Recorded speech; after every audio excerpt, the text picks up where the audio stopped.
Эвсэн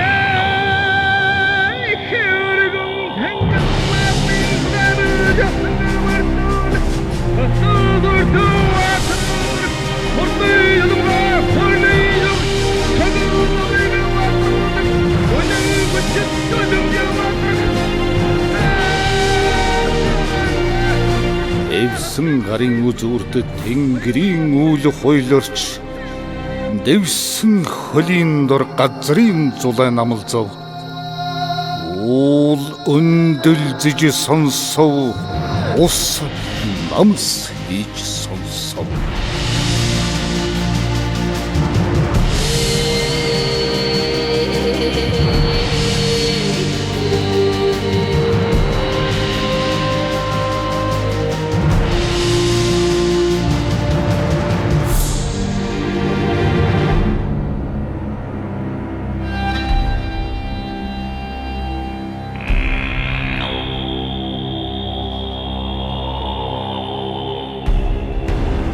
Монгол тулгтны 100 эрхэм.